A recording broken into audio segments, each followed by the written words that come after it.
G'day guys, so we've got a bit of a update for you, some sad news for one of the little puppies. Yesterday we noticed that Miss Red was a little bit lethargic in the morning, and then in the afternoon we noticed she was still quite lethargic and tail between her legs, didn't really look right. So we quickly raced her up to emergency up at the local sash up here, and she's been in overnight on a drip and been monitored, and turns out that she's got an autoimmune disorder, which is something that she's obviously, well, the vet says that she's been born with. It's not something that she's caught or contracted, and it's not something that she can pass on to any of the other dogs, which isn't really that surprising given the fact that Shadow started off with a litter of 9, 2 puppies didn't make it, and then you've got Miss Violet, who is, hey darling, yeah, which doesn't really surprise me in the fact that Shadow's already had quite a few issues with her litter, with Miss Violet, who's got a congenital neurological disorder, and now we discover that Miss Red has an autoimmune disorder. Yeah, she's doing better now. I spoke to the vet earlier today. She's been on drip overnight. They're going to start her on a course of of steroids today. There's a good chance she'll be able to come home tomorrow or maybe Monday. And tomorrow is Monday, yeah. Oh, there you go. And however, she's got to stay isolated from all the other dogs, both the puppies and the other dogs, based on the fact that the steroids will suppress her immune system to allow her to recover, but it means she'll be vulnerable to other infections. So we've got to keep her isolated, so she won't be hanging out with her own litter, and she won't be hanging out with the other dogs. We'll set up somewhere inside for her to hang out and chill with us.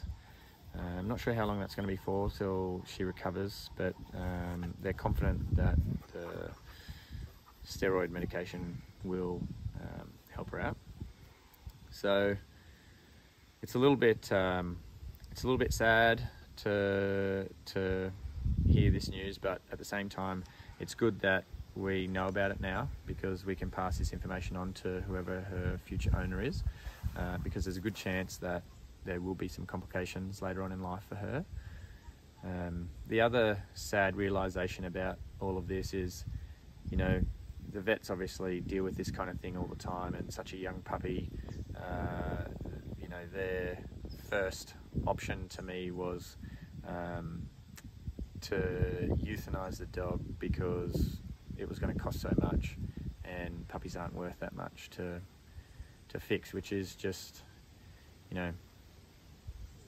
gobsmacking to me straight away. I had to cut her off and just be like, no, that's not even an option. Just what can you do for this dog? So the first option is that you've just bought this puppy for, say, I don't know, $2,000, and then the vet bill is going to be $8,000. Straight away people start to weigh that up and go, it's not worth it, I'll just buy another puppy and move on. But then on the same time, you've got the breeding side of it, and if it hasn't been rehomed yet, you've got a litter of however many pups.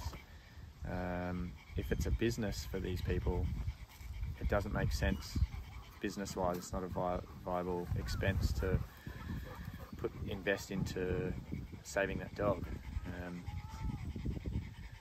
which is just such a sad concept that we're using, as humans, using these lives as a business commodity, and when it becomes too expensive, they just dispose of it. We're just making that assumption, aren't we, on the attitude that was presented to us from the vet, Well, it's obviously a common outcome for them, yeah. Because they were very hesitant about, giving me a quote for the treatment, and they're like, oh, I understand, if you want to euthanize the dog and do this and do that. And I was like, whoa, what are we talking about here? We're here to get the best possible help we can. Yeah, like you had to do some convincing, didn't you, on the phone? Yeah, I was for like, them. don't even talk about price. Don't worry about it. Just going to cut you off right there. Just fix this dog. Yeah. Which straight away they did. They went, yep, sure, all right, no worries. Yeah. But I suppose what I'm bringing They were going to wait till Monday. Because it was going to be cheaper once the emergency hospital went to a Monday normal 9 to 5 hours. I was like, we are not waiting 2 days to help this dog. And they just told us that she was unlikely to survive. If we were to take her home and just give her oral medication, they said she was unlikely to survive. But so and then because that was an option. The next breath they gave me, we can just hold her here and wait till Monday. I'm like, this isn't making sense to me. This isn't the the best medical care I'm looking for. But then this is why I'm debriefing on you all here, is the fact that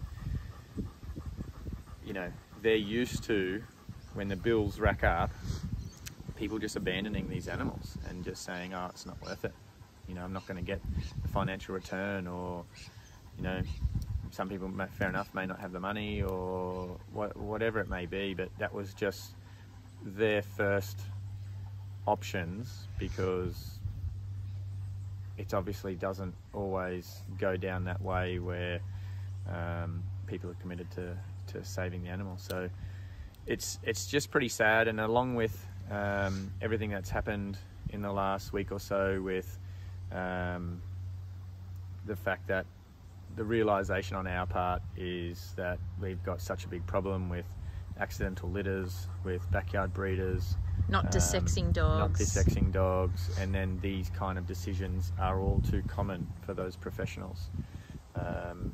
It's pretty sobering, and it just brings back to that point of something's got to change. We really need to change the way that we look at pet ownership, and especially how casually we live alongside or accept backyard breeders or accidental litters, and then just offloading puppies to everyone. And so today marks the 1 week from when the Aussie Shepherd puppy got taken, and it seems like so much our eyes have opened so much into the world of backyard breeders, accidental litters, not dissecting dogs, the issue that we've got, and everything is pointing towards that this puppy was taken to go into a breeding program. So we're processing all that, and obviously tuning into that part of society. And even just down the road here, in one of our local Facebook pages in our valley, there was an ad for a whole heap of new puppies that the person who wrote the post was obviously very strategic in her wording and the way that they addressed the issue, and was advertising these dogs. And a couple of other locals suggested that I could help them out, and that's how I found the post. And obviously I touched base and said, I'm happy to help you out with these puppies, and got Dee involved to help rescue these dogs. But it was very clear that they weren't trying to help the dogs. They were trying to sell the dogs for financial gain. And even the Facebook admins in charge of the page, they didn't know that it's illegal to do that. They're obviously not breeders. It was either an accidental litter or they are backyard breeders. And judging by the way they've written the post, it's possible that they are backyard breeders. So they They didn't use the words for sale Yeah, they didn't use or words any for sale. prices. They didn't use, anyone asking for prices, they're saying, DM me. They said they were trying to find forever homes. Yeah. And so obviously that made us think, maybe they genuinely are looking to help the dogs. Help the dogs, which is why we put them in contact with the rescue organisation. Because we're not an organisation that can go and rescue these dogs. We're simply fostering for Dee. So that's why we got Dee involved to say, hey, come help these dogs out. But once we got in contact with her, she said, oh no, I want to sell them. Yeah. But she knows that Facebook has, It's illegal in New South Wales to do it. They know that Facebook, it's illegal all through the world on Facebook. Internationally. So all the keywords that the bots pick up, she didn't use. And so obviously, to me, it says she she's done knew it what before. she's doing, but it's really sad because people in the valley were asking to buy the pups. Yeah. So, but I think the sad part about it is the fact that, and we were, not really tuned into this kind of thing previously, but now we are. But not many people know that it's illegal to do that. Not many people know that. This is a really massive problem in Australia with these dogs. These are the dogs statistically that are going to end up being rehomed, go through the system, either be put down or abandoned or, But they're just adding to the numbers. That's right. And we don't need accidental litters. There's enough dogs being put down every year, and there's enough dogs that are already looking for homes.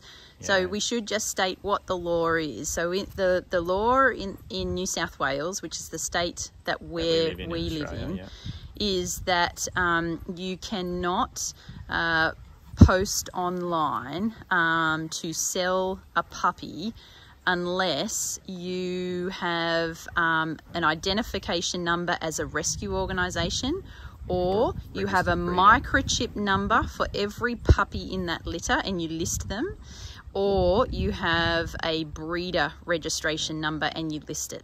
So none of those things were on this post, which makes it illegal in New South Wales. And then in terms of Facebook, it's forbidden to sell any animal on Facebook, and you can't even rehome a dog or animal unless you are a registered rescue organisation. So it was entirely illegal and forbidden, and yet this is happening in our backyard. And when we called it out, we made it public and tried to alert admin to it, and then we had people start turning on us and nasty comments, and being trolls. Like, guys, there's a bigger picture problem here. These people are, it's just anyway, since then, because we alerted the admins to the fact that this is illegal, you got to stop this on your page, and they did obviously delete the post, but it is just something that is a big issue, and I suppose you look at how many puppies we have here. We've got 30 puppies in our care, and that's in a matter of just a couple of months in a very small region. And they're all from one organisation. All accidental litters, or from backyard breeding. Because the German Shepherds, they were from backyard breeders. The Aussie Shepherds, that's from it was a hoarding house, but they were breeding puppies. I think there were. Anyway, we won't go into the details because it's a very sad story, that one. But anyway, like we say, we're just dealing with one organisation and we're in a rural setting where we've got this many puppies that are going through the system. Sorry guys, just had Mr. Wolf just wake up. So in short, we just wanted to again bring everyone's awareness to the issue. And if you are seeing any of firstly, the way that people are getting away with this through private groups, so it's not public.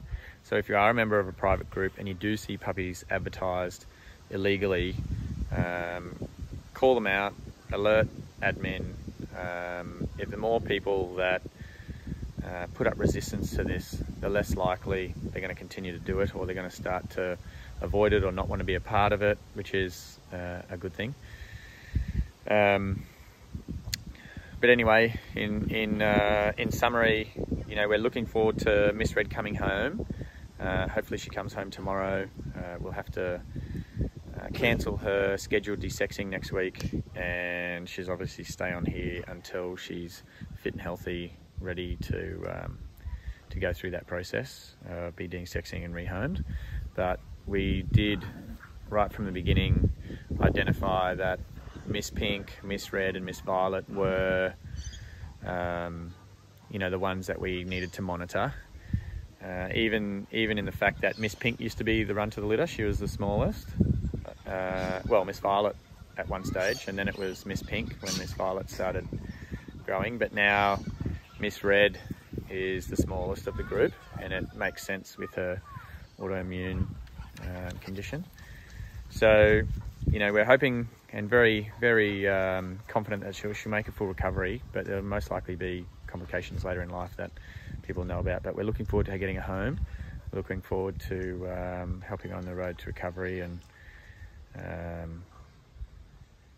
yeah, we'll keep you updated as she gets home and get a bit of special Miss Red time in the house. Righto guys, just thought I'd give you guys a bit of an update. Speak to you soon.